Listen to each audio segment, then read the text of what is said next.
How many times can I make this same video? What's up, Caps fans?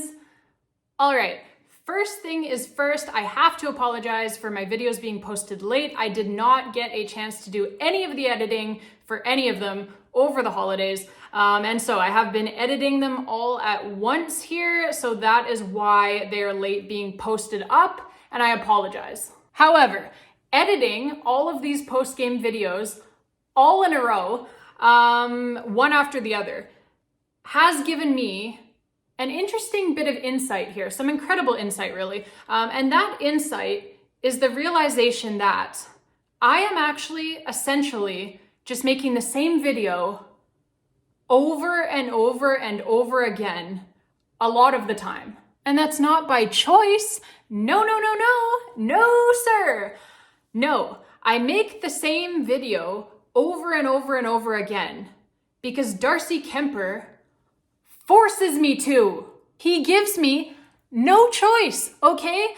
Like, do you think that I actually want to come on here game after game and have to talk about the fact that our $25 million goaltender has a horrendously bad habit of giving up early goals against in games? Do you think that I want to keep pointing out the fact that every time his Capitals teammates are playing well in front of him, dominating and outshooting their opponents by a wide margin, that he's letting in 2 of the first 3 or 3 of the first 4 shots every time, completely killing his team's momentum? Do you think I want to keep pointing out the weak goals against, the deflating goals at the worst possible times? Like, do you think this is fun for me? Do you? Because it's not. Like, I almost broke my TV screen in half tonight. I was so utterly annoyed. I'm sick of watching this shit. That's the truth. The goaltender is not even giving his team a chance to win these games. All right? Like tonight, for example. Great start by the Caps, ironically. Man, they are all over the Seattle Kraken. The shots are 7-1 in favor of the Caps when Darcy Kuemper lets in the game's first goal. Like clockwork, by the way, when his team is having a great start. And it's another stinker. No surprise there as well. Another stinker. It's another shot from far out. No screen, okay?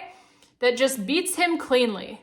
And this comes, by the way, after Joey Daccord at the other end made several great saves for Seattle to keep the score 0-0.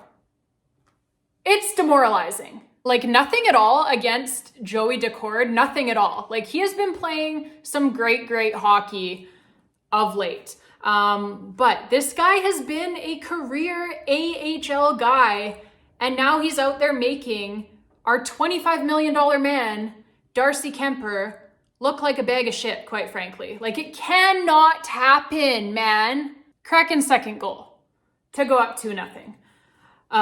It comes on just their 6th shot of the hockey game. Another stinky one. Again, it is just a plain shot from above the top of the circle, okay? Above the top of the circle. That shot should not go in against an NHL goaltender. Like, it's not Alex fucking Ovechkin shooting that puck, Darcy, okay? It's Alex Wenberg, not Ovechkin, okay? The guy averages, Alex Wenberg does, the guy averages 10 goals per season in the league. Make a save, okay? Make a fucking save. God damn it. 2-0 Kraken.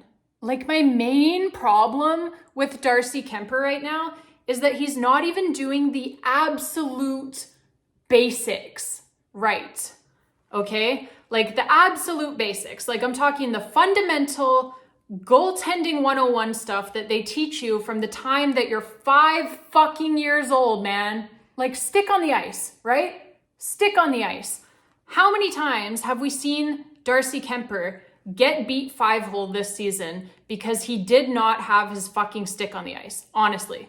Go back and count them. There's been a lot. And do you know how many is too many for an NHL goaltender? One is too many. Like, I would think that the least that you could do for $5 million a year, right, would be to put your fucking stick on the ice and keep it there. I don't know, man. They literally teach you that from the time that you were 5 years old. I know because I was taught that from the time that I was 5 years old. It's a very simple concept. Stick on the ice to block the 5-hole. That's why they give you a stick. That's why they give you a stick. That's literally why they give you that piece of wood to hold in your hand. That's why they give you a stick. It's not decorative. It's not like potpourri, but Kuemper has got a stick up here like he's reaching for the imaginary cookie jar on the top shelf. And I'm exaggerating, obviously. That's hyperbole, but you get my point. Tonight's game specifically. Being tight to the post. Again, it's goaltending 101, like might level stuff, seriously, that you should not have to tell an NHL goalie. You shouldn't have to worry about it with an NHL goalie. Kuemper doesn't do it again tonight, again, not even doing the most basic, fundamental of things out there, and it costs us another goal against. And that one was really the backbreaker, actually, as the Alex Ovechkin, Dylan Strome, Max Pacioretty line had just come up with the big goal to make it 2-1 and cut into the lead that Kuemper had provided Seattle initially. But Kuemper not being tight to his post there cost the Caps a goal against, and that makes it 3-1 and restores the Kraken's 2-goal lead.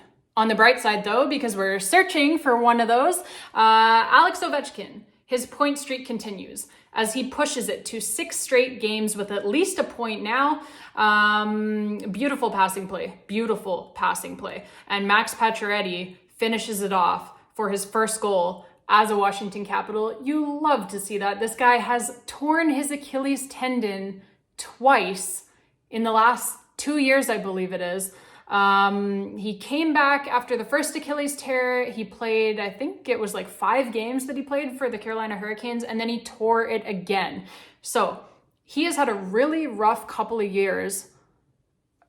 Like, that's brutal. An Achilles tendon injury, and to have it twice and to have to go through the rehab and the whole process and everything twice. Pacioretty said like he was in a pretty dark place. And so for him to come back to get this goal, his first as a member of the Washington Capitals, that's got to feel really, really good. I felt really, really good just watching it. But yeah, Darcy Kuemper just not doing the basics there once again. And like I said, that's what is really like driving me absolutely bonkers about him. It's the simplest of shit, right? Like, it's stick on the ice. It's not being tight to your posts. It's the shit from distance that beats him every single game. It's not being ready for shots somehow, even though you're quite literally in an NHL game. Like, how are you not ready for the shot, bro? I don't get that at all. Not being ready for shots. It's the shooting out.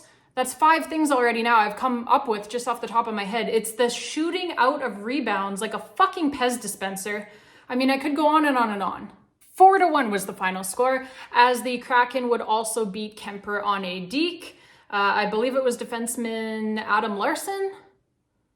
Whatever. The point of all of this is, and like I said, I think I'm going to go more in depth with this on the podcast because there's a bunch of stats and stuff that I want to share with you guys regarding the Caps goaltending, but we just don't ever have time to get into all of that here on these post-game videos. So we will save it for the podcast. But the point is that even in the few games where Darcy Kuemper starts and the Caps are somehow able to come away with a win, even in those games where he gets the W, he is still giving up 3 goals against, even in the wins. Like, he's still giving up 3, folks. We have to score at least 4 to win with him in net. Not a good sign at all. Darcy Kuemper's ceiling right now, his absolute best nights are 3 goals against. You decide if that's good enough. I'll give you a minute. All right, Caps fans, that is it for this one. Thank you all so much for watching, as always. And you know the drill by now. If you enjoyed the video, please don't forget to hit that like button down below. And if you really enjoyed the video, please click on that subscribe button for me as well. And until next time, babes, and as always, let's go Caps.